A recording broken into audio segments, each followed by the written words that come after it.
Olha, galera, eu preciso contar para vocês uma história que ainda me deixa sem dormir. Meu nome é Ricardo, tenho 42 anos e até 3 meses atrás eu achava que tinha controle total sobre minha vida. Que ilusão! Vocês sabem aquele cheiro de café recém-passado misturado com o perfume francês caríssimo que minha secretária sempre usava? Era assim que começavam minhas manhãs no escritório da construtora. Eu era o cara que todos respeitavam, que fechava contratos milionários com um aperto de mão, que dirigia um Mercedes último tipo pelas ruas de São Paulo como se fosse dono da cidade. E talvez eu realmente fosse, pelo menos na minha cabeça. Mas aí chegou aquela manhã de segunda-feira, 15 de outubro. Lembro da data porque foi quando tudo começou a desmoronar como um castelo de cartas. Eu estava na minha mesa de mogno, revisando os contratos do novo empreendimento na Barra Funda, quando ouvi uma batida suave na porta. Era diferente da batida firme e confiante que eu estava acostumado. Era hesitante, quase tímida.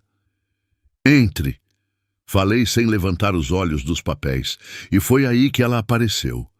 Gente, eu juro que o ar ficou mais denso naquele momento. Meu cabelo estava sem brilho, áspero, parecia que nada funcionava. Esse óleo de reconstrução mudou isso. Ele devolve a maciez, traz brilho imediato e deixa o cabelo com aparência saudável, sem pesar. É tratamento de verdade. No toque você sente a diferença. Clique no botão abaixo e não perca. Seu cabelo merece esse cuidado. Era uma mulher jovem, devia ter uns 25 anos, com um vestido azul marinho simples que valeria no máximo R$ 100, mas que nela parecia ter sido feito por um estilista italiano. O cabelo castanho estava preso em um rabo de cavalo despretensioso e ela segurava uma pasta marrom desgastada, como se fosse seu maior tesouro. "Senhor Ricardo?", ela perguntou com uma voz que tremulava levemente. "Meu nome é Ana Paula.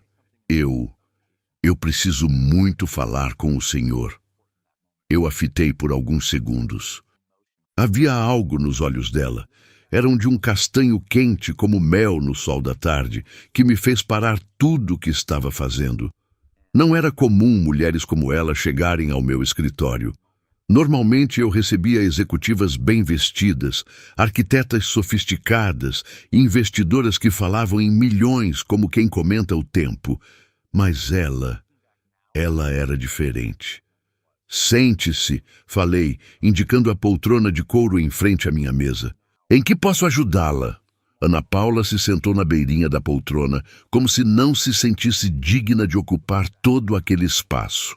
Ela abriu a pasta com cuidado e tirou alguns papéis amarelados pelo tempo. O barulho do papel sendo manuseado ecoou no escritório silencioso, misturado com o som distante do trânsito lá embaixo e o zunido quase imperceptível do ar-condicionado. "Senhor Ricardo", ela começou, e eu podia sentir o nervosismo em cada palavra. "O senhor conheceu minha mãe, Lúcia Santos, há cerca de 3 anos. O nome atingiu minha mente como um raio. Lúcia. Como eu poderia esquecer? Aquela mulher de sorriso doce que trabalhava na limpeza do prédio onde ficava meu escritório antigo.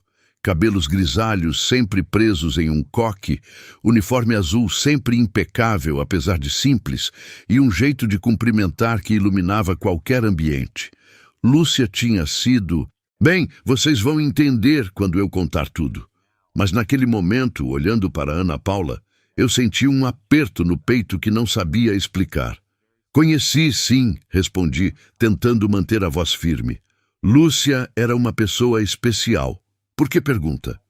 Foi então que Ana Paula fez algo que me pegou completamente desprevenido. Ela estendeu uma das folhas amareladas na minha direção, e quando nossos dedos se tocaram levemente durante a troca, senti uma descarga elétrica subir pelo meu braço. Era uma certidão de nascimento, e lá, no campo pai, estava escrito meu nome completo, Ricardo Henrique Almeida Santos. Gente, eu juro que o mundo parou naquele momento. O som do trânsito desapareceu, o zunido do ar-condicionado sumiu, e eu só conseguia ouvir o som do meu próprio coração batendo como um tambor descontrolado no meu peito. Senhor Ricardo, Ana Paula continuou, e agora sua voz estava mais firme, como se tivesse encontrado coragem em algum lugar profundo dentro dela. Eu sou sua filha. Vocês já sentiram o mundo girando ao contrário? Era exatamente isso que estava acontecendo comigo. Eu olhei para aquela certidão, depois para o rosto dela, tentando encontrar traços familiares. E eram tantos: a forma dos olhos, a linha do nariz, até mesmo o jeito de inclinar ligeiramente a cabeça quando falava. Isso não pode ser verdade, murmurei. Mas mesmo enquanto falava, uma parte de mim já sabia que era. Ana Paula tirou mais papéis da pasta. Fotografias. Uma delas mostrava Lúcia grávida, sorrindo timidamente para a câmera, com uma mão protetora sobre a barriga arredondada. Outra mostrava um bebê nos braços dela, e mesmo com a qualidade ruim da foto, eu podia ver que aquele bebê tinha exatamente os mesmos olhos que agora me encaravam do outro lado da mesa. Minha mãe sempre me disse que meu pai era um homem importante, que ela o amava muito, mas que as circunstâncias não permitiram que ficassem juntos. Ana Paula explicou, e sua voz carregava anos de perguntas não respondidas. Ela morreu há 6 meses, senhor Ricardo. Câncer. E antes de partir, me deu estes papéis e me pediu para procurá-lo. O peso daquelas palavras caiu sobre mim como uma avalanche. Lúcia havia morrido. A mulher que tinha sido muito mais do que eu jamais admiti para mim mesmo, não estava mais neste mundo. E pior ainda, ela havia deixado para trás uma filha, nossa filha. Eu me levantei da cadeira e caminhei até a janela panorâmica que dava vista para toda São Paulo. Lá embaixo, milhões de pessoas seguiam suas vidas, completamente alheias ao fato de que meu mundo havia acabado de ser virado de cabeça para baixo. O céu estava cinzento, típico de São Paulo no inverno, e eu podia ver meu reflexo no vidro. Um homem de sucesso, terno italiano, relógio suíço, toda a aparência de quem tinha tudo sob controle. Mas por dentro eu estava completamente perdido. Por que ela nunca me procurou? Perguntei sem me virar. Por que nunca me disse que estava grávida? Porque o senhor era casado, Ana Paula respondeu simplesmente. E minha mãe era uma mulher íntegra. Ela disse que não queria destruir sua família. Casado. Eu era mesmo.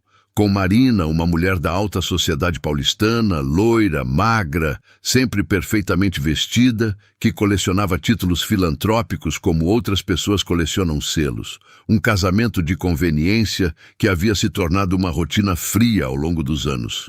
Me virei para encarar Ana Paula novamente. Ela estava sentada na mesma posição, mas agora havia lágrimas silenciosas correndo pelo seu rosto.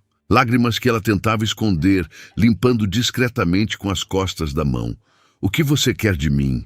perguntei, e imediatamente me odiei pela frieza da pergunta. "Nada", ela respondeu, e a sinceridade na sua voz me atingiu como um soco no estômago. Eu só queria conhecê-lo, queria saber como é meu pai. Minha mãe sempre falava de você com tanto carinho, mesmo sabendo que vocês nunca puderam ficar juntos. Gente, naquele momento eu entendi que minha vida tinha acabado de se dividir em 2 partes, antes e depois daquela segunda-feira. E o mais assustador era que eu não tinha a menor ideia de como lidar com isso.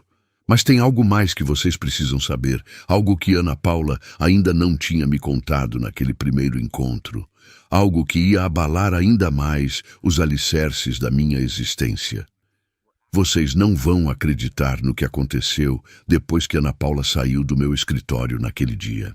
Eu fiquei ali, parado feito uma estátua, olhando para aqueles papéis espalhados na minha mesa como se fossem bombas prestes a explodir. A certidão de nascimento, as fotos da Lúcia grávida, tudo aquilo era real demais para ser negado. Liguei para minha secretária pelo interfone e pedi para ela cancelar todos os meus compromissos do dia. Ela deve ter estranhado, porque em 15 anos trabalhando comigo, eu nunca tinha cancelado uma reunião sequer. Mas naquele momento, eu simplesmente não conseguia pensar em contratos, em negócios, em dinheiro. Minha cabeça estava um verdadeiro furacão. Saí do escritório e dirigi sem destino pelas ruas de São Paulo. Acabei parando em um bar pequeno na Vila Madalena, desses que servem cerveja gelada e petiscos simples. Não era o tipo de lugar que eu frequentava. Normalmente, meus happy hours eram em clubes exclusivos com uísque de 18 anos. Mas naquele dia, eu precisava de algo diferente, algo mais humano. Sentei no balcão e pedi uma cerveja. O barman era um senhor de uns 60 anos, cabelos brancos, que me serviu sem fazer perguntas. Era exatamente o que eu precisava naquele momento. Fiquei ali por horas, pensando na Lúcia, em como tudo tinha começado entre nós. Vocês querem saber a verdade sobre mim e a Lúcia? Era 2019. Eu estava passando por uma fase difícil no casamento com a Marina. Ela tinha descoberto umas mensagens comprometedoras no meu celular. Nada demais, só umas cantadas bobas para umas mulheres que conhecia em eventos sociais. Mas Marina fez um escândalo, ameaçou pedir divórcio e a convivência em casa virou um inferno. Eu comecei a ficar até mais tarde no escritório só para não ter que encarar aquele clima pesado em casa. E foi durante essas noites que conheci a Lúcia. Ela fazia parte da equipe de limpeza que trabalhava no prédio depois do horário comercial. Sempre simpática, sempre com um sorriso no rosto, mesmo trabalhando numa função que muita gente olha com desprezo. No começo, eram só cumprimentos educados. "Boa noite, senhor Ricardo", ela sempre dizia quando passava pelo meu escritório. E tinha algo na voz dela, uma doçura genuína que eu não encontrava em lugar nenhum da minha vida social. Marina falava comigo como se eu fosse um funcionário. Meus sócios falavam comigo interessados no meu dinheiro. Mas Lúcia falava comigo como se eu fosse gente. Uma noite, deve ter sido em março daquele ano, ela me encontrou ainda no escritório às 9 da noite, debruçado sobre uns projetos. Eu estava com uma dor de cabeça terrível, estressado com os problemas em casa e com a pressão de fechar um contrato importante. "O senhor está bem?" ela perguntou, parando na porta do meu escritório com um balde e produtos de limpeza nas mãos. "Só cansado", respondi, massageando as têmporas. "Posso fazer um café para o senhor? Tem uma máquina na cozinha do andar." Gente, vocês não imaginam como aquela oferta simples mexeu comigo. Quando foi a última vez que alguém tinha se oferecido para fazer algo por mim sem querer nada em troca? Não conseguia lembrar. "Seria ótimo", falei, e pela primeira vez em semanas sorri de verdade. Lúcia voltou 15 minutos depois com uma xícara de café fumegante e uns biscoitos que ela tinha trazido de casa.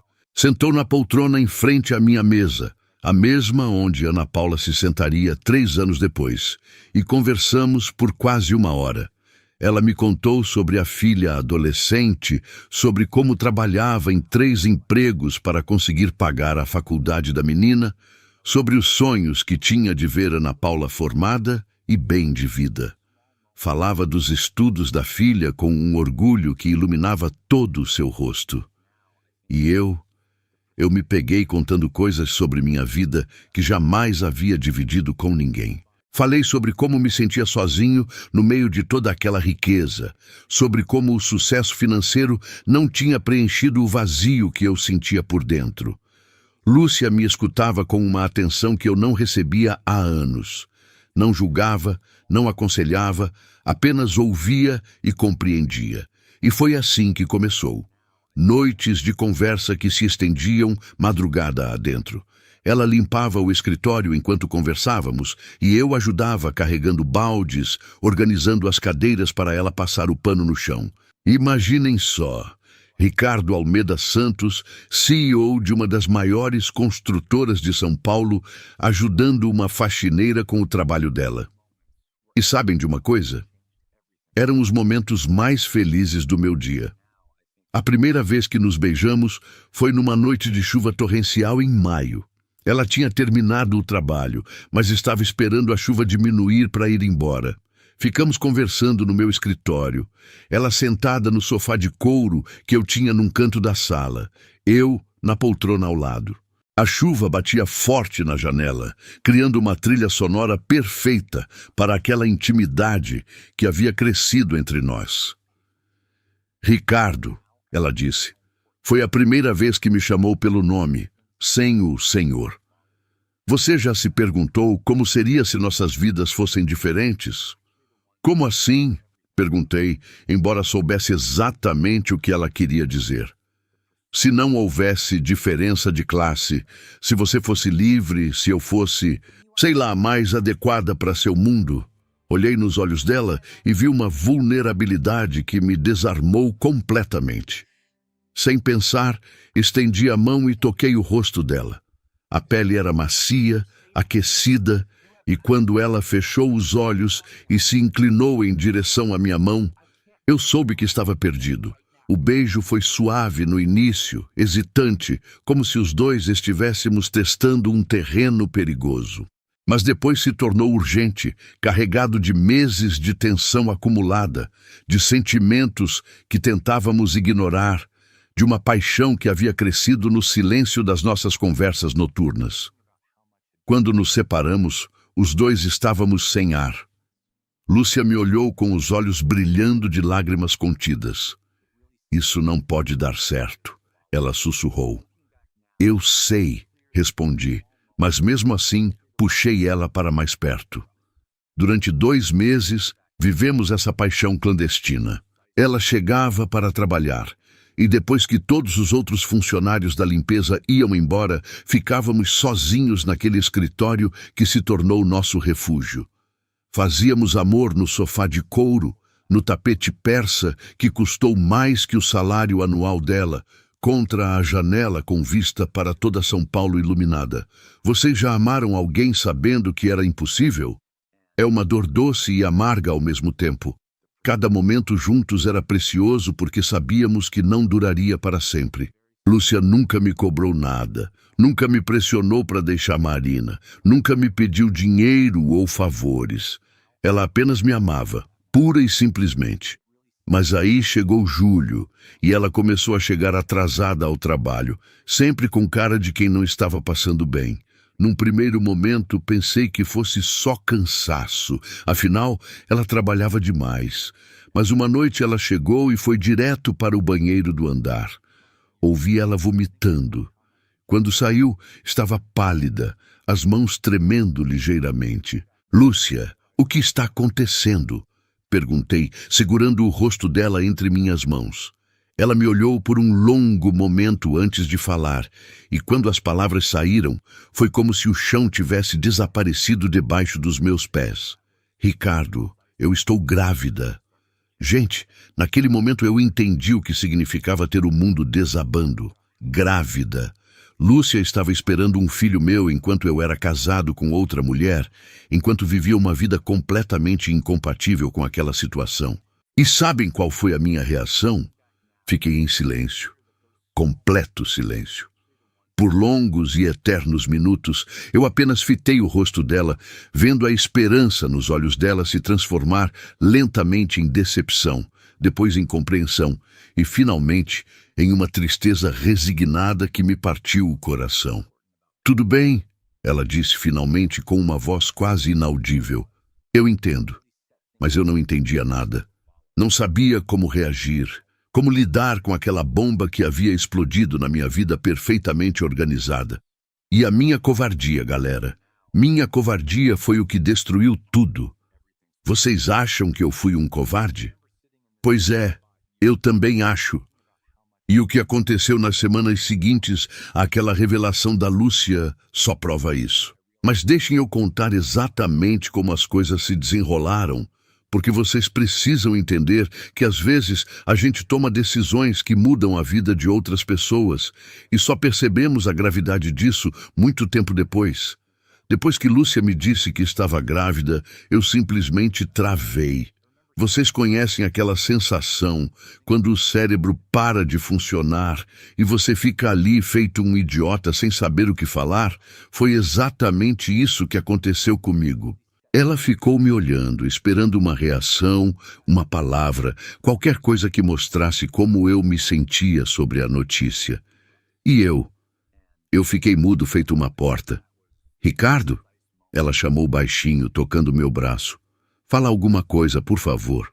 Mas o que eu podia falar? Que estava feliz. Seria mentira. Que estava preocupado.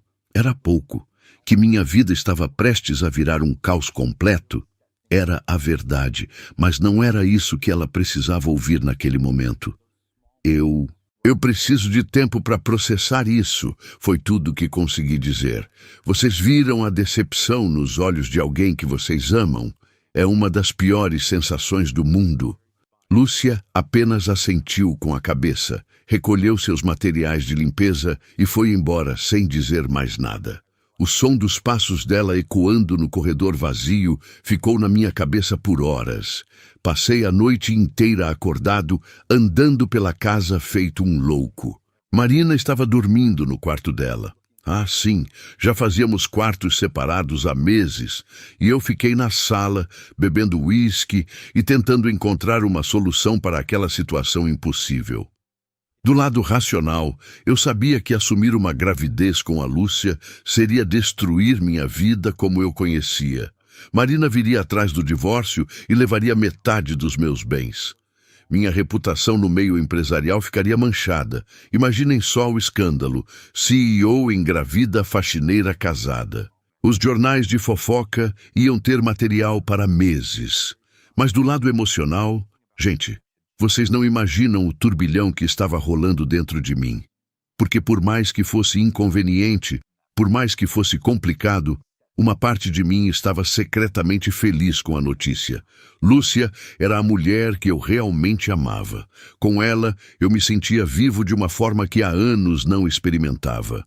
Durante uma semana inteira, evitei ficar até tarde no escritório.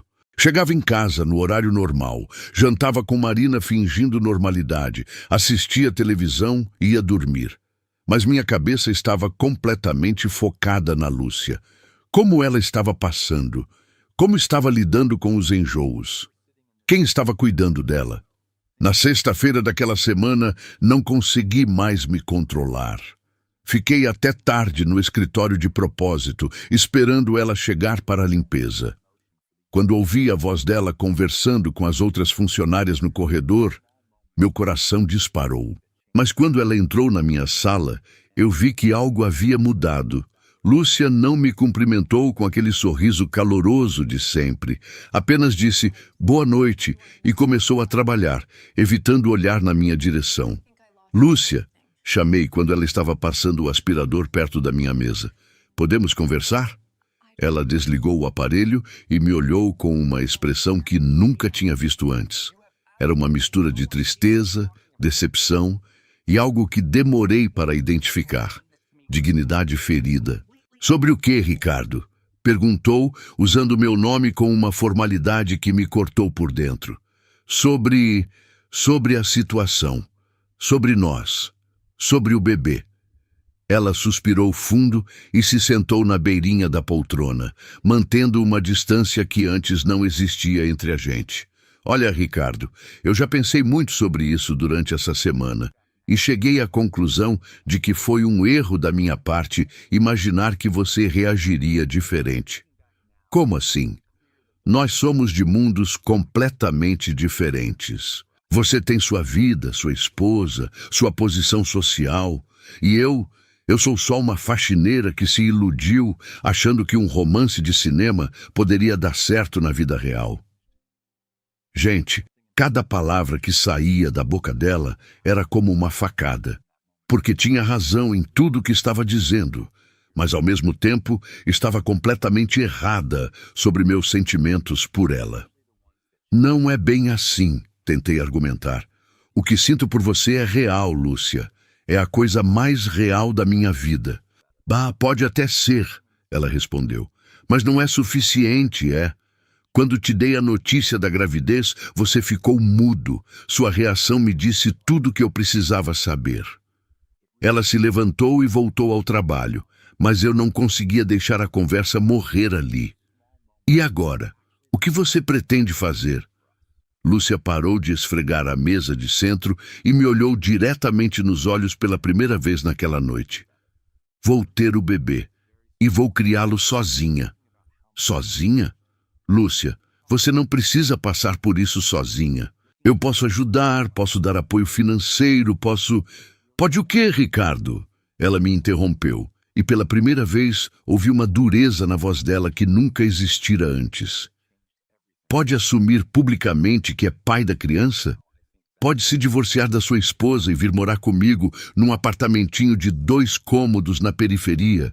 Pode apresentar nosso filho para seus sócios, para sua família, para seu círculo social? Eu abri a boca para responder, mas as palavras não saíram. Porque no fundo mesmo, nós dois sabíamos qual seria a minha resposta. É exatamente isso que eu imaginava, ela disse, voltando ao trabalho com uma energia quase agressiva. Não se preocupe, Ricardo. Eu não vou criar problemas para você. Não vou procurar a imprensa, não vou atrás de pensão, não vou aparecer na porta da sua casa. Vou simplesmente sumir da sua vida como se nada disso tivesse acontecido. Lúcia, não fala assim. E por favor, ela continuou como se eu não tivesse falado nada. Não tente me procurar depois que eu sair da empresa. Deixa eu manter pelo menos minha dignidade intacta. Aquela foi a última conversa que tivemos. Na semana seguinte, soube pela coordenadora da limpeza que Lúcia tinha pedido demissão alegando problemas de saúde. Tentei conseguir o endereço dela, mas as informações eram confidenciais. Durante meses, pensei em contratar um detetive particular para encontrá-la. Chegava a digitar o número de algumas agências investigativas que encontrei na internet, mas sempre desistia na última hora. Que direito eu tinha de invadir a vida dela depois de ter sido tão omisso quando ela mais precisou de mim? Marina percebeu que eu estava diferente, mais distante, mais pensativo. Uma noite, ela chegou até a perguntar se eu estava tendo um caso com alguém. Neguei, obviamente, mas a ironia da pergunta me deixou amargo por semanas. Se ela soubesse que meu caso já havia terminado e deixado consequências que eu nem sabia se algum dia conheceria. Tentei me focar no trabalho, nos negócios, em qualquer coisa que me tirasse da cabeça a imagem da Lúcia grávida, sozinha, lidando com uma situação que era responsabilidade minha também. Fechei alguns dos maiores contratos da minha carreira naquele período, como se o sucesso profissional pudesse compensar o vazio que estava sentindo. Mas vocês sabem como é. Algumas feridas nunca cicatrizam completamente. De vez em quando, eu passava perto do prédio onde ficava meu antigo escritório e olhava para as janelas, imaginando se ela ainda pensava em mim, se o bebê tinha nascido bem, se estava precisando de alguma coisa. E agora, 3 anos depois, Ana Paula estava sentada na minha frente, contando que Lúcia havia morrido de câncer, 6 meses atrás. Enquanto eu estava fechando negócios e jantando em restaurantes caros, a mulher que eu amei estava lutando contra uma doença que acabou vencendo a batalha. Saí do bar da Vila Madalena já era madrugada, com uma ressaca emocional que nenhuma quantidade de álcool poderia causar. Dirigi até minha casa em Higienópolis. Entrei silenciosamente para não acordar Marina e fiquei na sala escura, olhando pela janela para as luzes da cidade. Pela primeira vez em anos, chorei. Chorei pela Lúcia que havia perdido, pela covardia que me impediu de lutar pelo nosso amor, pela filha que cresceu sem me conhecer, pelos 3 anos que perdemos e que nunca mais voltariam. Mas o que vocês ainda não sabem é que Ana Paula guardava mais segredos sobre a vida da mãe. Segredos que ela só me contaria no nosso próximo encontro e que iam me mostrar que minha covardia teve consequências muito piores do que eu imaginava. Vocês lembram que eu disse que Ana Paula guardava mais segredos? Pois é, galera, Eu não fazia ideia do que estava por vir. Depois daquele primeiro encontro no meu escritório e de todas as lembranças que me assombraram durante dias, eu achei que o pior já havia passado. Que ilusão! Marquei um segundo encontro com Ana Paula numa cafeteria discreta no bairro da Liberdade. Escolhi propositalmente um lugar longe do meu círculo social, onde ninguém me conheceria. Cheguei 15 minutos mais cedo e fiquei ali, nervoso feito um adolescente no primeiro encontro, mexendo no celular sem parar, tomando café que já estava frio há tempos. Quando ela chegou, vestindo a mesma simplicidade de sempre, uma blusa branca de algodão e uma saia azul marinho que devia ter comprado numa loja de departamentos, eu senti aquele aperto no peito novamente. Era impossível negar a semelhança conosco. Os gestos, a forma de caminhar, até mesmo a maneira como ela puxava o cabelo para trás quando estava nervosa. "Oi, Ricardo", ela disse, se sentando na minha frente. "E vocês notaram?" Ela me chamava pelo nome, sem formalidades. Igualzinho a mãe fazia. "Como você está?" Perguntei, genuinamente preocupado. Desde nosso primeiro encontro, eu não conseguia parar de pensar em como deve ter sido difícil para ela lidar com a perda da mãe e depois vir atrás de um pai desconhecido. "Estou tentando me adaptar", ela respondeu com um sorriso triste que me lembrou tanto da Lúcia que doeu fisicamente. "A verdade é que, depois que minha mãe morreu, eu me senti completamente perdida. Ela era tudo para mim." Pedimos nossos cafés e ficamos alguns minutos em silêncio constrangedor. Eu queria dizer tantas coisas, fazer tantas perguntas, mas não sabia nem por onde começar. Como é que a gente conversa com uma filha que só descobriu existir há poucos dias? "Ana Paula", comecei finalmente, "eu preciso que você saiba que se eu soubesse da sua existência..." "Eu sei", ela me interrompeu gentilmente. "Minha mãe sempre deixou isso muito claro. Ela disse que você não sabia de nada." "Ela falou sobre mim para você?" Ana Paula sorriu e pela primeira vez vi um brilho genuíno nos olhos dela. "Falou muito. Ela sempre dizia que você era o homem mais inteligente que conheceu, que tinha um coração bom mesmo sendo muito rico." Ela riu baixinho. "Quando eu era pequena, eu ficava imaginando como seria ter um pai assim." Gente, vocês já sentiram o coração se despedaçar e se recompor ao mesmo tempo? Era exatamente isso que estava acontecendo comigo. Por um lado, saber que Lúcia falava bem de mim para nossa filha me emocionava profundamente. Por outro, imaginar essa criança crescendo, sonhando com um pai que nem sabia que ela existia, me destruía por dentro. "Conta como foi sua infância", pedi, tentando conhecer pelo menos um pouco dos anos que perdi. E foi aí que Ana Paula começou a me contar detalhes da vida que ela e Lúcia haviam construído juntas. Uma vida simples, mas cheia de amor. Moravam num apartamento pequeno na cidade de Tiradentes. Lúcia trabalhava em 3 empregos para conseguir pagar a escola particular de Ana Paula.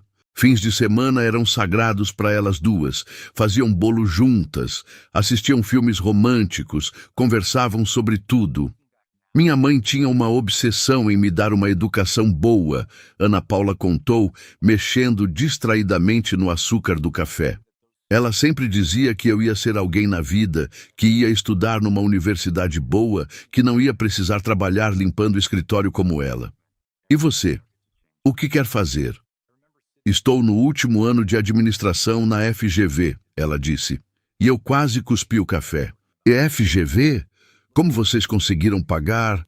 "Bolsa de estudos", ela explicou. "Eu sempre fui boa aluna. Minha mãe não aceitava nota abaixo de 9. Ela chegava do trabalho às 11 da noite, cansada, com dor nas costas de tanto esfregar chão, mas ainda assim sentava comigo para ver se eu tinha feito a lição de casa." Cada detalhe que Ana Paula compartilhava era como uma punhalada na minha consciência.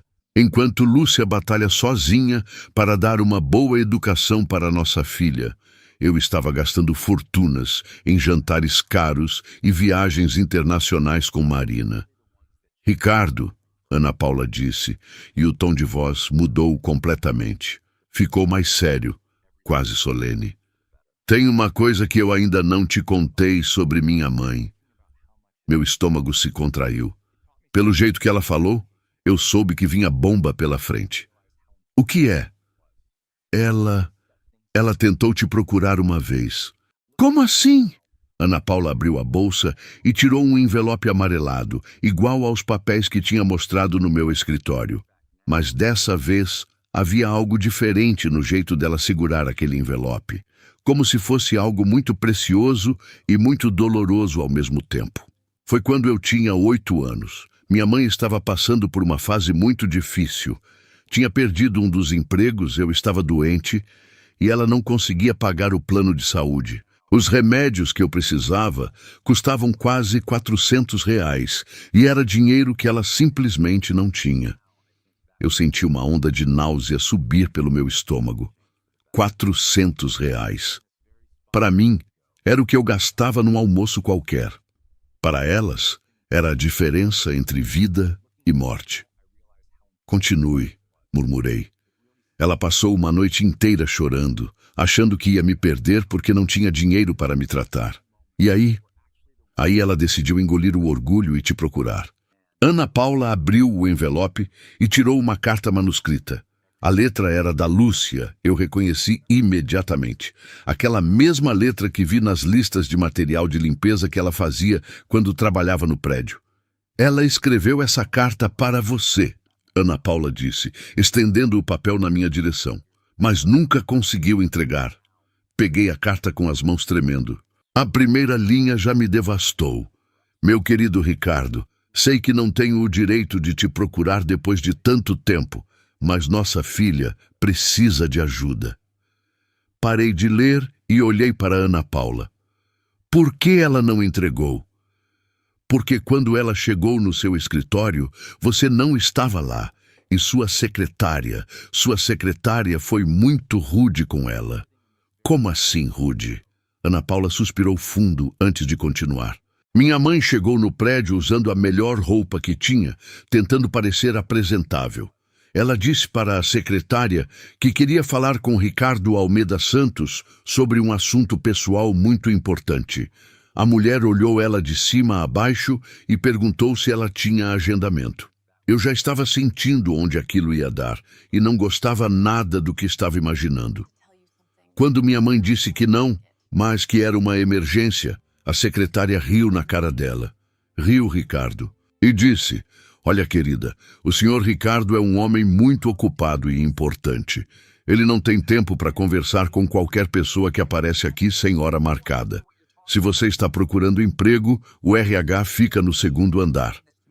Gente, eu juro que naquele momento eu queria desaparecer da face da terra.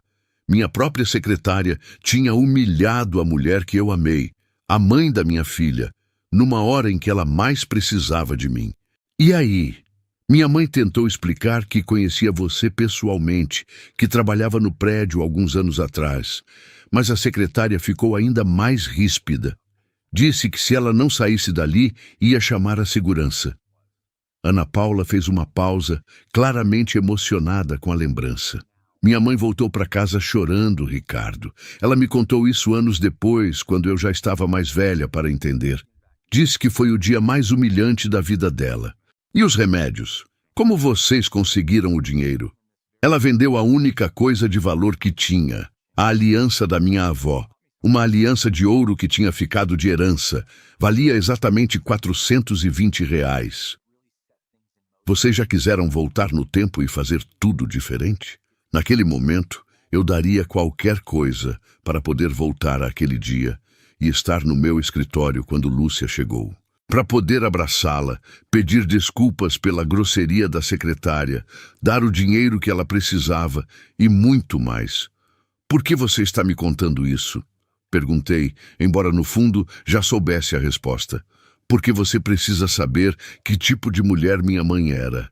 Ela poderia ter insistido, poderia ter voltado outros dias, poderia ter arranjado um jeito de falar com você, mas depois daquela humilhação, ela decidiu que nunca mais ia te procurar. Minha dignidade não tem preço. foi o que ela me disse. Ana Paula dobrou a carta cuidadosamente e guardou de volta no envelope. E sabe o que mais me dói, Ricardo? É que mesmo depois de tudo isso, mesmo tendo sido humilhada, minha mãe nunca falou mal de você. Ela sempre disse que você era um bom homem que estava vivendo num mundo ruim, que a culpa não era sua. Mas, galera, a bomba maior ainda estava por vir, porque Ana Paula não tinha terminado de contar todos os segredos da Lúcia.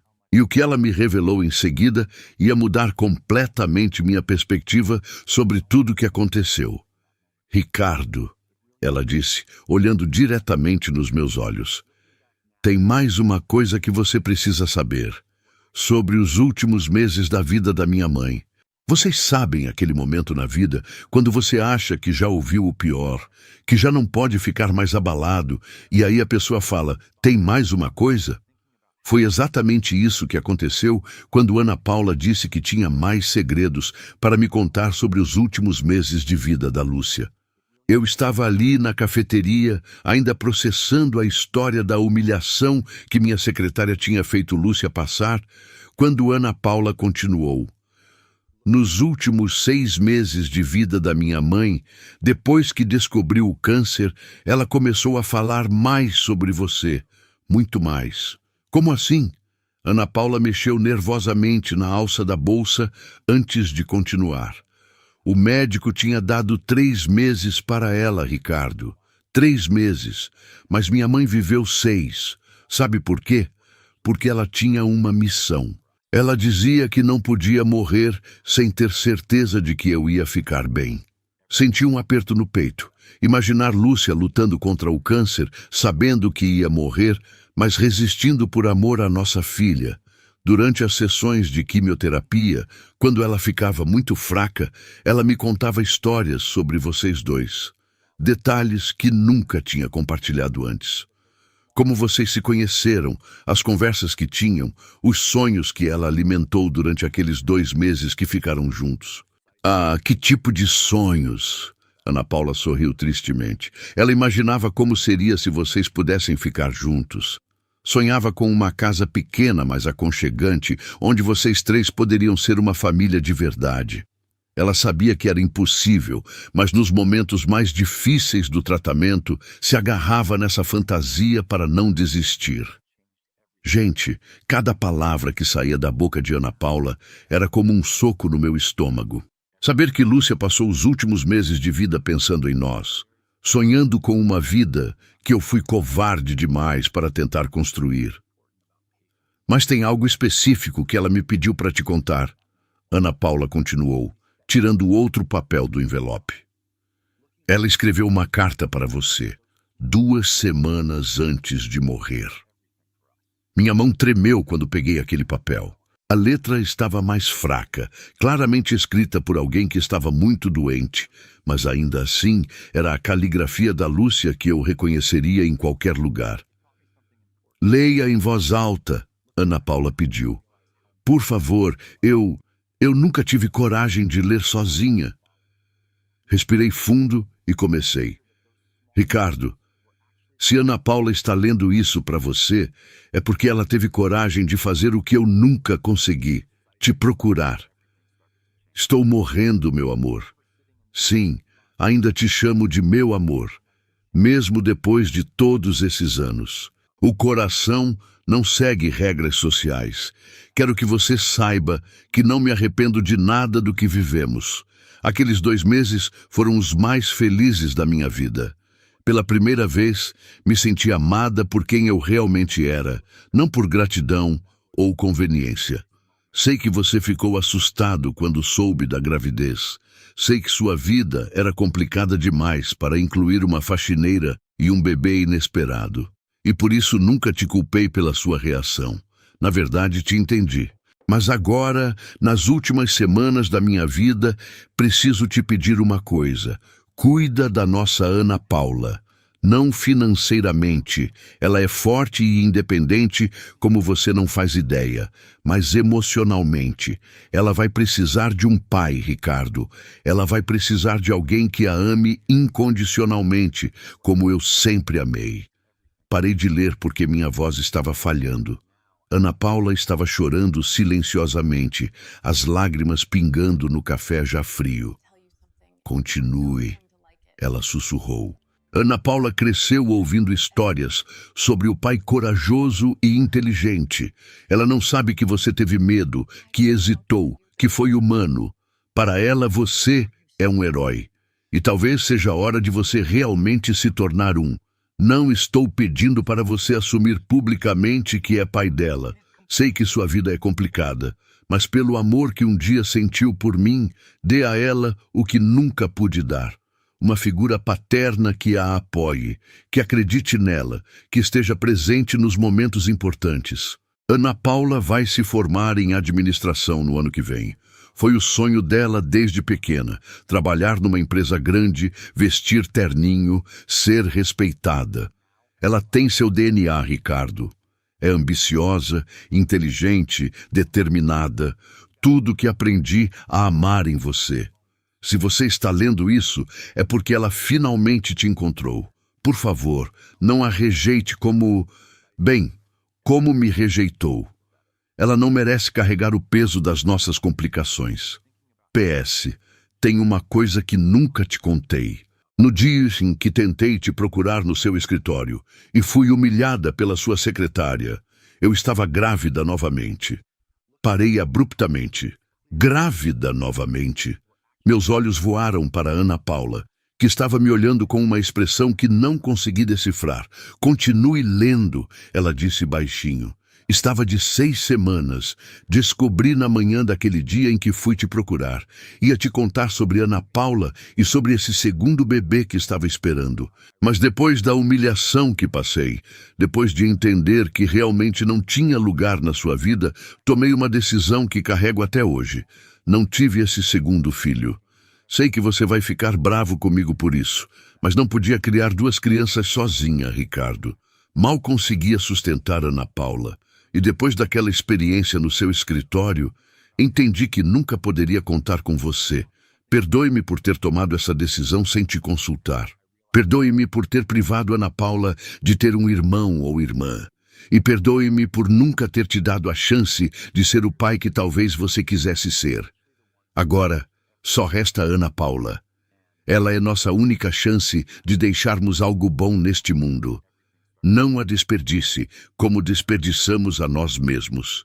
Te amo, mesmo morrendo. Te amo, mesmo sabendo que nunca poderemos ficar juntos. Te amo, e isso vai morrer comigo. Lúcia. O silêncio que se seguiu foi ensurdecedor. Eu estava olhando para aquele papel, tentando processar o que acabara de ler. Lúcia tinha perdido outro filho nosso. Por causa da minha covardia, por causa da grosseria da minha secretária, por causa de um sistema que a fez se sentir humilhada e insignificante. Você sabia disso? Perguntei para Ana Paula, que estava chorando abertamente agora. Soube apenas 2 semanas antes da morte dela. Ela respondeu entre soluços. Ela me contou no hospital, quando já estava muito fraca. Disse que não podia morrer guardando esse segredo. Porque ela nunca me procurou de novo, porque nunca tentou outro jeito de entrar em contato comigo. Ana Paula me olhou com uma mistura de pena e raiva nos olhos. Porque ela tinha dignidade, Ricardo. Porque depois de ser tratada como lixo pela sua secretária, ela entendeu que para você ela realmente não passava de uma faxineira inconveniente. Mas não era assim. Eu amava sua mãe. Então por que você nunca foi atrás dela? Ana Paula perguntou, e sua voz tinha uma dureza que nunca havia ouvido antes. Você sabia onde ela morava, sabia o nome completo dela. Se realmente a amasse, teria encontrado um jeito. Gente, aquelas palavras foram como um tapa na cara, porque Ana Paula estava certa.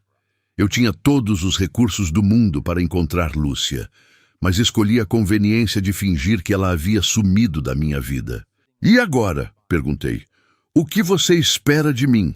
Ana Paula limpou as lágrimas e me encarou com uma determinação que me lembrou tanto da mãe que doeu. Eu não espero nada, Ricardo. Eu não vim aqui para te chantagear, nem para pedir dinheiro. Vim aqui porque prometi para minha mãe que te daria a carta dela e te contaria sobre nossa existência. Agora já cumpri minha parte. Mas nada. Você já teve a chance de ser meu pai 17 anos atrás e escolheu a omissão. Teve a chance de ajudar minha mãe quando ela mais precisou e sua equipe a humilhou. Agora eu sou uma mulher adulta que aprendeu a viver sem pai. Ela se levantou da mesa, pegou a bolsa e me olhou uma última vez. Se você quiser tentar construir alguma coisa comigo, vai ter que me provar que mudou. Vai ter que me mostrar que não é mais o homem covarde que abandonou minha mãe grávida. E, principalmente, vai ter que conviver com o peso de saber que suas decisões custaram a vida de 2 filhos, o que nunca nasceu, e minha mãe, que morreu de desgosto tanto quanto de câncer. Ana Paula saiu da cafeteria me deixando sozinho com aquela carta, com aquelas revelações devastadoras e com uma certeza: minha vida nunca mais seria a mesma. Porque agora eu sabia exatamente o preço da minha covardia e era muito mais alto do que jamais imaginei. Vocês conseguem imaginar como eu me senti depois que Ana Paula saiu daquela cafeteria? Eu fiquei ali, sozinho, segurando aquela carta da Lúcia, sentindo como se o mundo tivesse desabado sobre minha cabeça. As palavras da minha filha ecoavam na minha mente. Suas decisões custaram a vida de 2 filhos. 2 filhos, galera. 2. Voltei para casa naquela noite num estado que eu nunca tinha experimentado antes. Não era só tristeza, não era só culpa. Era uma mistura tóxica de arrependimento, raiva de mim mesmo e uma sensação de vazio que parecia não ter fim. Marina estava assistindo uma novela na sala quando cheguei. Ela me olhou e imediatamente percebeu que algo estava errado. "Ricardo, o que aconteceu? Você está pálido", ela disse, tirando os óculos de leitura e me encarando com aquela expressão preocupada que eu não via há anos. "Não é nada", murmurei, tentando passar direto para meu escritório em casa. "Como assim não é nada? Você está com cara de quem viu um fantasma." E de certa forma, eu realmente tinha visto. O fantasma do homem que poderia ter sido, da família que poderia ter construído, da vida que escolhi desperdiçar por covardia. Tranquei-me no escritório e passei a noite inteira relendo aquela carta. A cada palavra, eu sentia a dor da Lúcia, mas também sentia algo mais, uma determinação crescendo dentro de mim. Ana Paula tinha razão. Eu havia sido um covarde.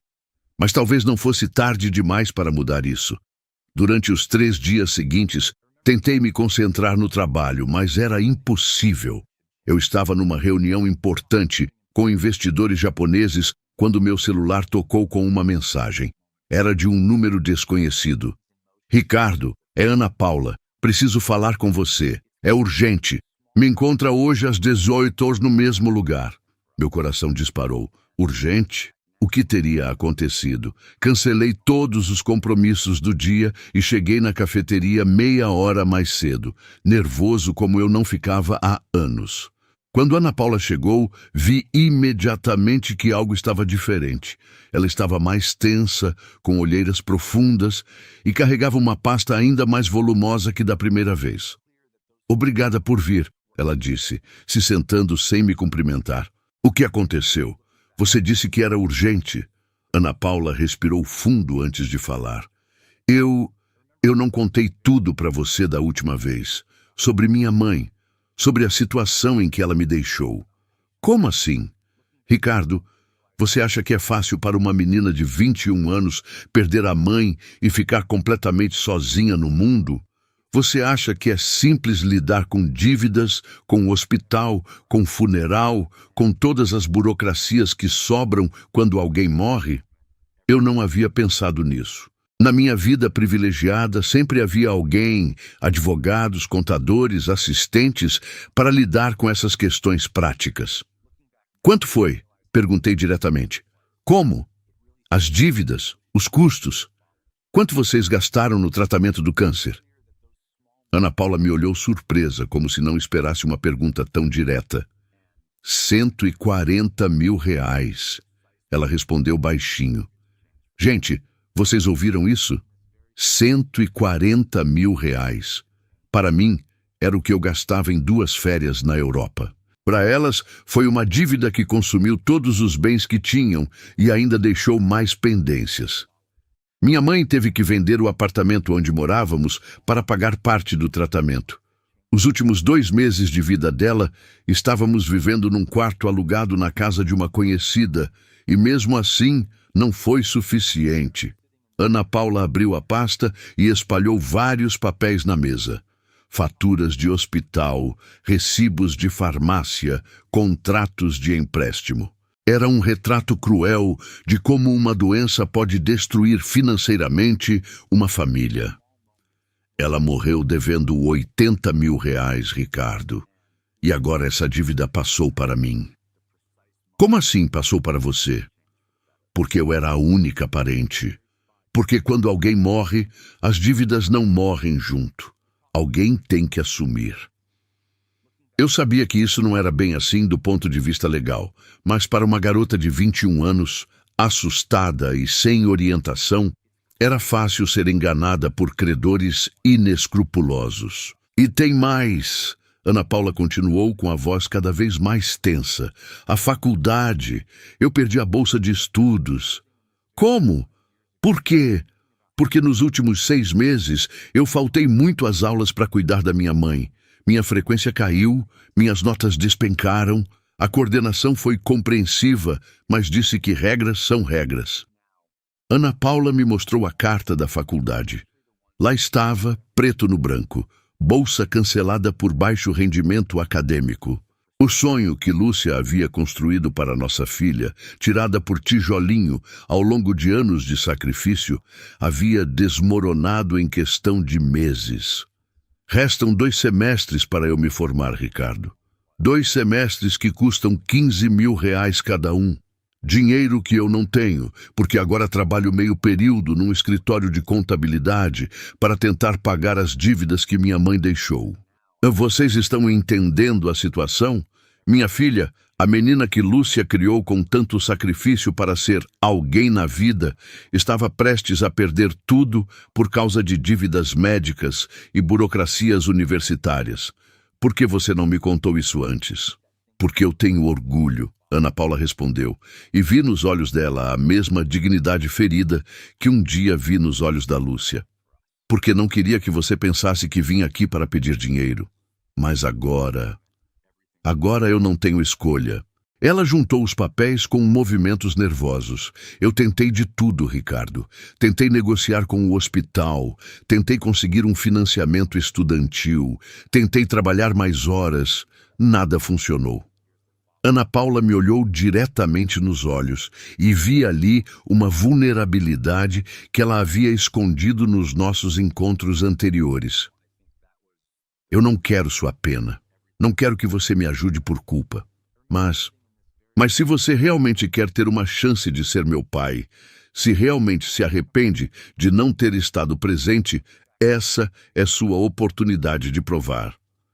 Gente, naquele momento eu entendi que não era apenas sobre dinheiro, era sobre escolha, era sobre finalmente fazer a coisa certa, sobre não repetir os mesmos erros que cometi com Lúcia.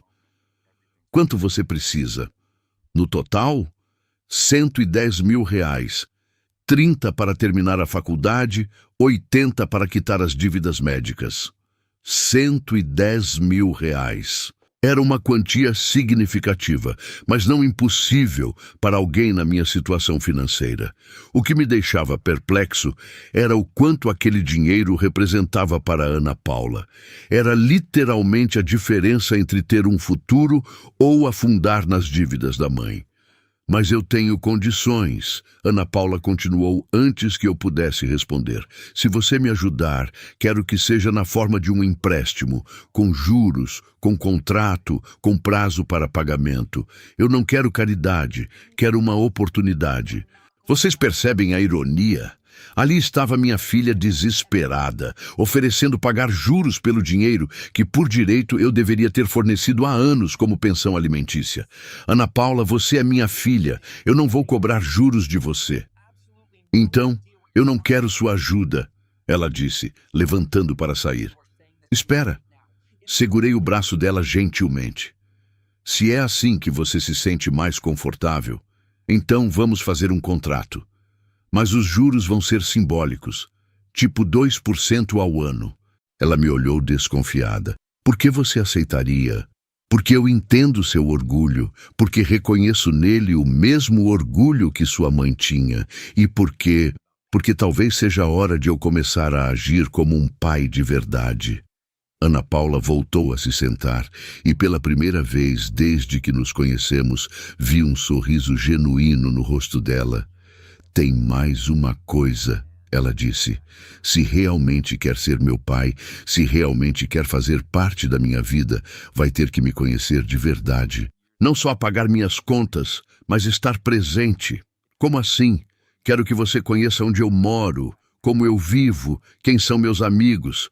Quero que você vá à minha formatura quando eu conseguir me formar. Quero que me ensine sobre o mundo dos negócios, já que herdei seu sangue empreendedor. A cada palavra que Ana Paula falava, eu sentia uma emoção estranha crescendo no meu peito. Era esperança, empolgação. Há quanto tempo eu não sentia vontade real de me conectar com alguém? E tem uma coisa mais importante ainda, ela disse, me olhando com uma seriedade que me lembrou tanto da mãe. Se você quer mesmo ser meu pai, precisa me contar sobre sua vida. A vida real, não a versão editada. Quero saber sobre seu casamento, sobre seus arrependimentos, sobre quem você realmente é por trás dessa fachada de empresário bem-sucedido. Naquele momento, olhando para minha filha, porque era isso que ela era, minha filha, eu tomei uma das decisões mais importantes da minha vida. Ia parar de ser o homem covarde que sempre fui. Ia parar de me esconder atrás do dinheiro e das aparências. Ia tentar pela primeira vez aos 42 anos ser genuinamente honesto com alguém. Está bem, falei, mas você também precisa estar preparada para descobrir que seu pai não é o herói que sua mãe pintou. Precisa estar preparada para conhecer um homem que cometeu erros terríveis e está tentando encontrar uma forma de se redimir. E foi assim, galera, que começou minha segunda chance de ser pai. Mas o que eu não sabia era que aceitar Ana Paula na minha vida ia criar ondas que chegariam muito mais longe do que eu imaginava. Vocês acham que fazer a coisa certa é sempre simples? Pois deixem eu contar o que aconteceu depois que decidi assumir minha responsabilidade como pai da Ana Paula. Porque às vezes, galera, quando você tenta consertar um erro do passado, acaba criando uma confusão ainda maior no presente. No dia seguinte ao nosso acordo na cafeteria, transferi os R$110 mil para a conta da Ana Paula. Sim, eu sei que ela queria um contrato formal, mas decidi resolver a situação dela primeiro e depois cuidar da papelada. Queria que ela pudesse dormir tranquila, sabendo que as dívidas da mãe estavam quitadas e que poderia terminar a faculdade. A reação dela quando confirmou a transferência foi algo que eu nunca vou esquecer. Ela me ligou chorando, não de tristeza, mas de alívio. Imaginem carregar o peso de R$80 mil de dívida médica aos 21 anos, achando que sua vida estava arruinada antes mesmo de começar. E, de repente, ter essa pressão tirada dos seus ombros. Ricardo, ela disse entre soluços, eu não sei nem como te agradecer. Não precisa agradecer. Eu é que deveria ter feito isso há muito tempo. Mas aí, galera, começaram as complicações que eu não havia previsto. Porque quando você mexe numa parte da sua vida, todas as outras partes são afetadas também. Marina começou a notar as mudanças no meu comportamento. Eu estava mais pensativo, mais ausente e, principalmente, estava saindo mais de casa sem dar explicações detalhadas. Para uma mulher que estava acostumada a controlar cada aspecto da minha agenda social, isso era inaceitável. Ricardo, onde você andou na quinta-feira à noite? Ela perguntou numa manhã de sábado, quando estávamos tomando café na varanda da nossa casa em Higienópolis. Tive um jantar de negócios, respondi, sem levantar os olhos do jornal. Com quem? Não vi nada na sua agenda. Marina sempre verificava minha agenda. Era uma obsessão dela saber com quem eu me reunia, onde eu ia, com quem eu falava. Dizia que era para poder apoiar minha carreira social. Mas eu sabia que era puro e simples controle. Foi algo de última hora, falei, tentando encerrar o assunto. Mas Marina não era fácil de enganar. 20 anos de casamento tinham dado a ela um radar muito afinado para mentiras. Ricardo, eu te conheço. Há 3 semanas você está estranho, distante, e agora está inventando jantares de negócios que não existem. Foi nesse momento que eu cometi meu primeiro erro. Em vez de inventar uma mentira melhor, eu simplesmente me levantei e saí da mesa sem responder. Isso, meus amigos, foi como jogar gasolina numa fogueira. No mesmo fim de semana, Ana Paula me ligou com uma proposta. Ricardo, que tal você vir aqui em casa? Quero que você veja onde eu moro, conheça meu mundo. Vocês conseguem imaginar o contraste? Saí da minha mansão em Higienópolis, com jardins manicurados e empregadas uniformizadas, e dirigi até a cidade Tiradentes. O apartamento que Ana Paula havia conseguido alugar depois de quitar as dívidas era pequeno. 1 quarto e sala, cozinha americana, banheiro minúsculo, mas estava impecavelmente limpo e organizado. É aqui que você mora? Perguntei, tentando não soar condescendente. É o que consigo pagar com o salário do escritório de contabilidade. Ela respondeu, sem se desculpar. Mas é meu. É honesto. Ana Paula havia preparado um almoço simples. Frango assado com batatas e uma salada. Nada sofisticado, mas feito com carinho. E vocês sabem de uma coisa? Foi uma das melhores refeições que comi em anos, porque tinha algo ali que fazia tempo que eu não experimentava. Autenticidade. Durante o almoço, ela me contou sobre os planos para terminar a faculdade, sobre o estágio que conseguiu numa empresa média de São Paulo, sobre os sonhos que tinha de um dia abrir sua própria consultoria empresarial. Quero ser como você, ela disse. E havia uma admiração genuína na voz dela que me deixou simultaneamente orgulhoso e constrangido. Quero ter minha própria empresa, ser independente, não precisar de ninguém. E namoro? Perguntei. Tem alguém especial na sua vida? Ana Paula ficou vermelha. Tem um menino na faculdade, Felipe. Ele é legal, está no mesmo curso que eu. Mas eu não quis me envolver muito enquanto estava lidando com as dívidas da minha mãe. E agora? Agora talvez eu tenha coragem de dar uma chance para ele, ela disse, sorrindo timidamente. Gente, naquele momento, eu me dei conta de algo que nunca havia pensado. Eu estava perdendo anos preciosos da vida da minha filha. Anos que nunca mais voltariam. O primeiro namoro, as angústias da faculdade, as decisões sobre carreira. Tudo isso estava acontecendo sem mim. Ana Paula, falei, eu quero estar presente daqui para frente. Quero conhecer esse Felipe. Quero saber dos seus problemas na faculdade. Quero fazer parte da sua vida de verdade. Tem certeza? Porque ser pai não é só aparecer nos momentos bons. É estar aqui quando eu estiver estressada com as provas, quando eu brigar com o namorado, quando eu tiver dúvidas sobre o futuro. Tenho certeza. E foi assim que começou minha nova rotina. Passei a visitar Ana Paula todo fim de semana. Às vezes levava comida de algum restaurante bom. Às vezes apenas conversávamos por horas sobre tudo e sobre nada. Ela me mostrava as matérias da faculdade. Eu dava conselhos sobre o mundo corporativo. Era uma sensação estranha, mas muito boa. Finalmente, me sentindo útil como pai. Mas Marina, obviamente, não estava deixando passar nada disso batido. Numa terça-feira à noite, quando cheguei em casa, ela estava me esperando na sala com uma expressão que eu conhecia bem. Era a cara de interrogatório. Senta aqui, ela disse, indicando a poltrona em frente ao sofá onde estava sentada. Precisamos conversar. Sobre o quê? Sobre onde você tem andado nas últimas semanas, sobre esses fins de semana que você some sem dar explicações, sobre o dinheiro que você transferiu na semana passada. Meu sangue gelou. Marina tinha acesso às contas conjuntas, mas não às minhas contas pessoais. Como ela soube da transferência? Que transferência? 110 mil reais, Ricardo. Você realmente achou que eu não ia descobrir? Ela jogou alguns papéis na mesa de centro. Extratos bancários, relatórios financeiros. De alguma forma, Marina havia conseguido acesso às informações das minhas contas pessoais. Como você conseguiu isso? Não importa como.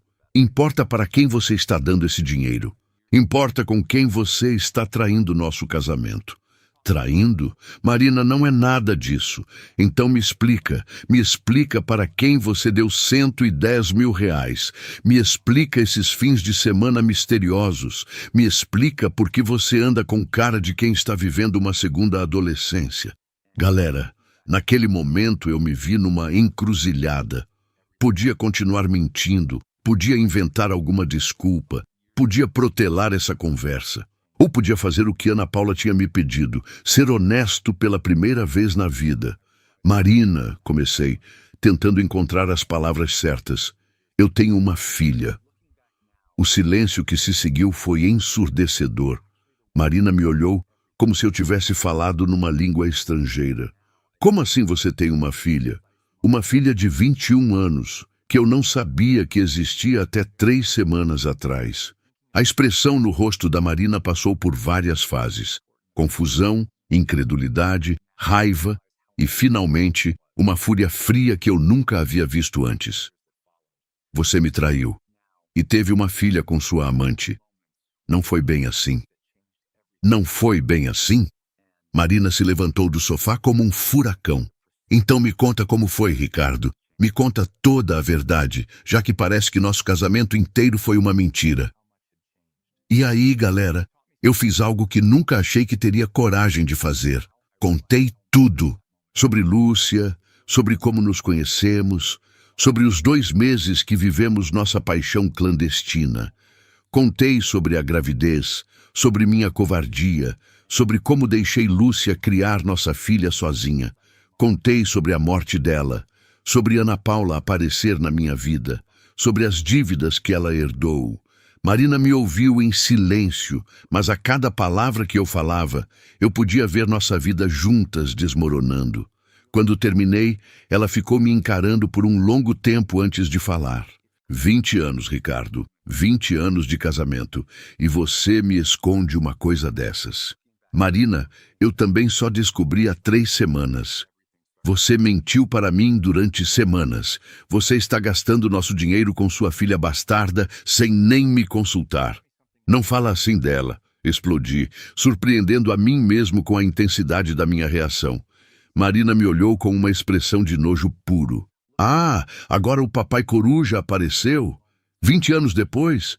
Marina, por favor, vamos conversar com calma. Calma? Ela riu, mas não era um riso alegre. Meu marido me conta que tem uma filha com uma faxineira, que gastou mais de 100 mil reais com ela, que está vivendo uma vida dupla há semanas. E eu tenho que ter calma. Marina pegou a bolsa e se dirigiu para a porta. Onde você vai? Para a casa da minha mãe.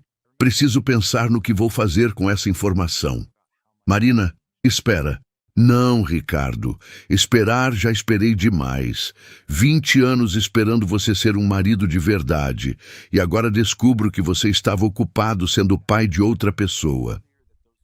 A porta bateu com tanta força que os quadros na parede tremeram. E eu fiquei ali, sozinho na sala da minha mansão vazia, entendendo que minha decisão de finalmente ser um pai para Ana Paula havia acabado custando meu casamento. Mas sabem de uma coisa, galera?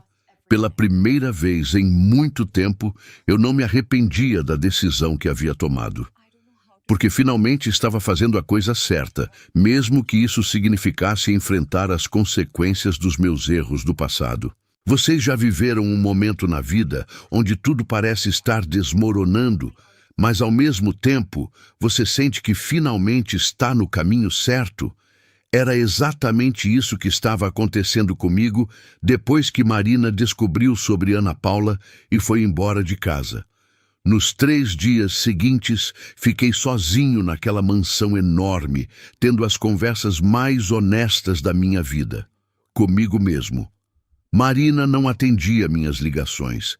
Suas amigas me diziam que ela estava pensando no futuro do casamento. E eu, pela primeira vez em 20 anos, não estava correndo atrás dela implorando perdão. Estava questionando se realmente queria salvar um casamento que há muito tempo tinha virado apenas uma sociedade de conveniências. Foi no meio dessa bagunça emocional que Ana Paula me ligou com uma novidade que mudaria tudo novamente. Ricardo, você pode vir aqui hoje? Tem uma pessoa que quero que você conheça. Quem? Felipe, meu namorado.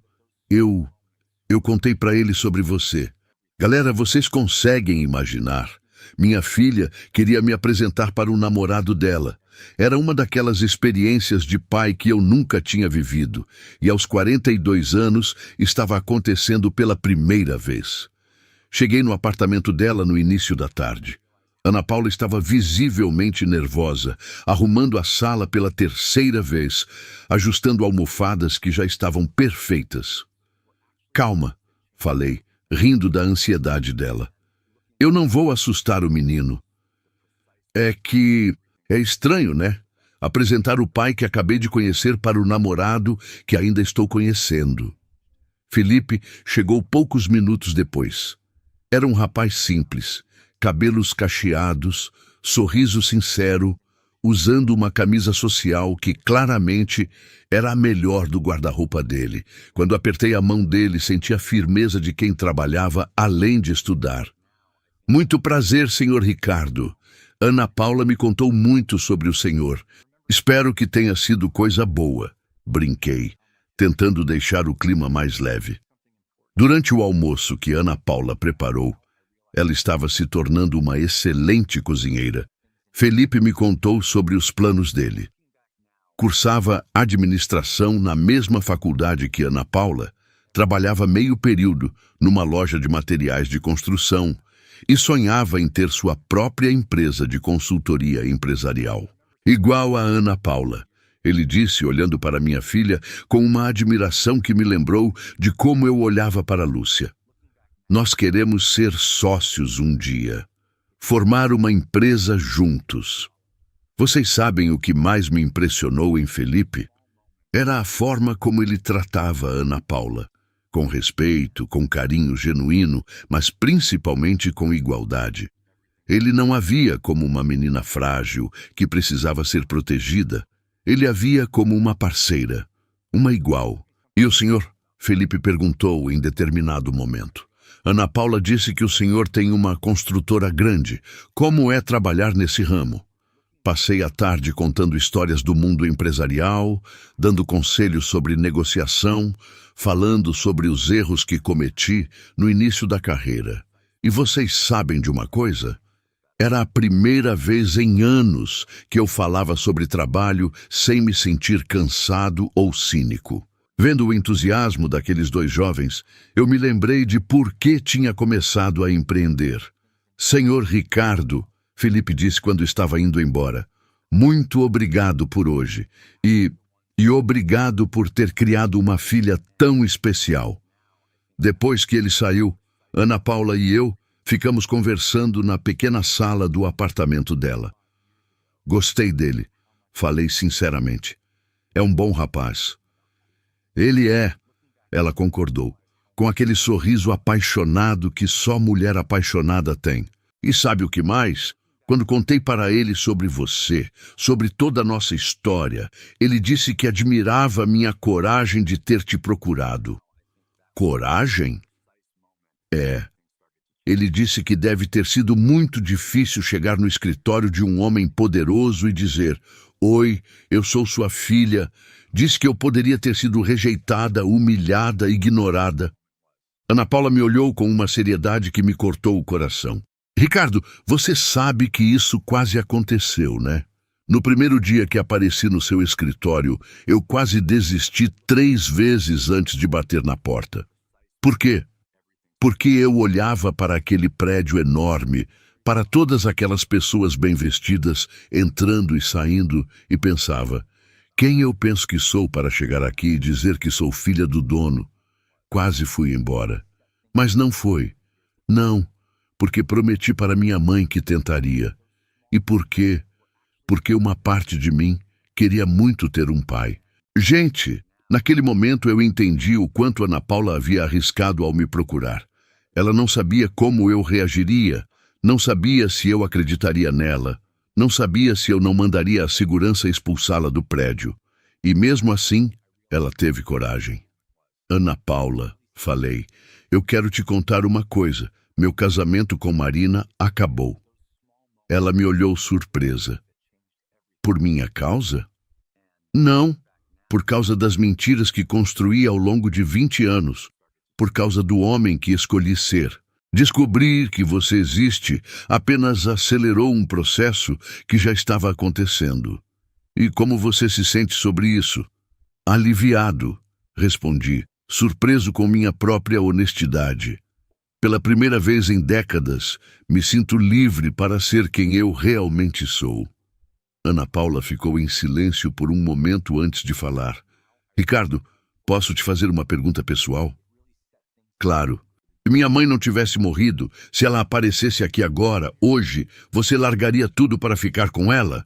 A pergunta me pegou completamente desprevenido. Fiquei ali, pensando na Lúcia, lembrando do amor que senti por ela, da paixão que vivemos naqueles 2 meses intensos.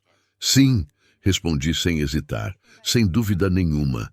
Mesmo ela sendo uma faxineira, mesmo sabendo que seus amigos ricos iam criticar, mesmo perdendo status social. Ana Paula, nos últimos 20 anos eu tive status, dinheiro, reconhecimento, tudo que a sociedade diz que é importante. E sabe o que eu sentia? Vazio. Com sua mãe, nos 2 meses que ficamos juntos, eu me senti mais vivo e mais eu mesmo do que em todo o resto da minha vida. Ana Paula sorriu e pela primeira vez vi lágrimas de alegria nos olhos dela. Minha mãe tinha razão sobre você. Como assim? Ela sempre dizia que você era um homem bom perdido num mundo ruim, que um dia você ia encontrar coragem para ser quem realmente era. Naquele momento, meu celular tocou. Era Marina. Alô? Ricardo, preciso falar com você. Pode vir para casa? Agora? Agora. Por favor. Despedi-me de Ana Paula e dirigi até minha casa em Higienópolis com o coração acelerado. Marina estava me esperando na sala, vestindo um terno social impecável, cabelos presos em um coque severo. Era a versão mais formal e fria dela. Senta, ela disse, indicando a poltrona onde havíamos tido nossa última discussão. Marina, deixa eu falar primeiro. Sua voz estava controlada, quase profissional. Passei os últimos 3 dias pensando na nossa conversa e cheguei a algumas conclusões. Ela se levantou e começou a andar pela sala, como se estivesse apresentando um projeto empresarial. Primeiro, nosso casamento acabou há anos. Nós 2 sabemos disso, mas nunca tivemos coragem de admitir. Marina, segundo, você tem direito de conhecer sua filha e de ajudá-la. Eu estava com raiva na hora, mas reconheço que é justo. E terceiro, Marina parou de andar e me encarou diretamente. Terceiro, eu também mereço ser feliz. E não vou conseguir ser feliz fingindo que esse casamento ainda faz sentido. Ela se sentou no sofá, mantendo uma distância formal entre nós. Quero o divórcio, Ricardo. Amigável, civilizado, sem escândalos. Vamos dividir os bens meio a meio. Cada um segue sua vida. Galera, vocês acham que eu fiquei triste, devastado, desesperado? Não, eu senti alívio, um alívio enorme, como se um peso de 20 anos tivesse saído das minhas costas. Eu concordo, falei simplesmente. Marina pareceu surpresa com minha facilidade em aceitar. Não vai tentar me convencer a mudar de ideia? Não vai prometer que vai mudar, que vai ser um marido melhor? Não, Marina, porque você tem razão. Nós dois merecemos ser felizes e claramente não conseguimos ser felizes juntos. Ela assentiu e pela primeira vez em anos vi um sorriso genuíno no rosto dela. Sabe de uma coisa, Ricardo? Acho que essa é a conversa mais honesta que tivemos em décadas. 2 meses depois, galera, eu estava numa cerimônia de formatura da FGV na primeira fila, assistindo Ana Paula receber seu diploma de administração. Ela estava radiante com sua beca, e quando chamaram o nome dela, eu gritei e aplaudi como qualquer pai orgulhoso faria. Felipe estava ao meu lado, também aplaudindo emocionado. Marina não estava lá, obviamente, mas havia outras pessoas importantes. Alguns amigos que Ana Paula fez na faculdade, a família de Felipe e uma senhora de cabelos grisalhos que Ana Paula me apresentou como Dona Rosa, que foi como uma segunda mãe para mim depois que minha mãe morreu. Após a cerimônia, no almoço de comemoração, Ana Paula se levantou para fazer um brindinde. Quero agradecer a todos que estiveram comigo nessa jornada, principalmente ao Ricardo, que chegou na minha vida no momento certo e me deu a chance de realizar o sonho que minha mãe sempre teve para mim. Ela olhou diretamente para mim. Pai, obrigada por ter tido coragem de mudar. Obrigada por ter me ensinado que nunca é tarde para fazer a coisa certa. Gente, quando ela me chamou de pai, publicamente pela primeira vez, eu chorei. Chorei mesmo, na frente de todo mundo, sem me importar com o que os outros iam pensar. Porque finalmente, aos 42 anos, eu havia descoberto o que realmente importava na vida. Não era o dinheiro, não era o status, não eram os bens materiais. Era o amor, a conexão genuína, a coragem de ser autêntico. E sabem o que Ana Paula me disse depois, quando estávamos indo embora? Ricardo, minha mãe estaria muito orgulhosa de você hoje. E eu acreditei nela, porque pela primeira vez na vida eu também estava orgulhoso de mim mesmo.